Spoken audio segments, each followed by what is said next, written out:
Shalom sahabat CK Media, pagi ini saya akan membacakan sebuah renungan dan mari kita bersama-sama belajar dan merenungkan firman Tuhan ini serta melakukannya. Tema renungan pagi ini adalah, apakah kita seperti murid yang mengundurkan diri? Sering dengarkan kisah tentang Yesus memberi makan 5.000 orang? Kisah tersebut terdapat pada Injil Yohanes 6. Tetapi seringkali kita melupakan kisah selanjutnya. Padahal kisah tersebut tidak dapat dipisahkan. Secara singkat saja, setelah Tuhan Yesus memberi 5.000 orang makanan, ia pergi. Dan keesokan harinya banyak orang mencari Tuhan Yesus hingga ke Kapernaum dan menemukannya. Tuhan Yesus tahu bahwa mereka mencari Tuhan Yesus karena mukjizat yang dilakukannya, bukan karena pribadi Tuhan Yesusnya. Tetapi Tuhan Yesus tetap berkhotbah tentang roti hidup. Nah, setelah mendengar khotbahnya itu, banyak murid-murid akhirnya mengundurkan diri karena khotbahnya yang keras menurut mereka. Kita bisa berkaca pada kisah ini. Kita seringkali hanya menyukai khotbah yang enak didengar telinga, sehingga kita menutup telinga kita pada firman yang sebenarnya.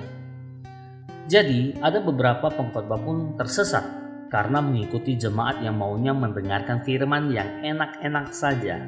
Atau mungkin karena pengkhotbahnya takut jemaat yang dilayaninya tidak datang lagi jika menyampaikan firman yang keras atau makanan yang keras.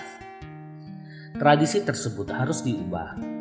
Kita harus terbuka sama firman yang benar. Sekeras apapun itu, pasti kita dapat melakukan firman tersebut dengan bimbingan Roh Kudus.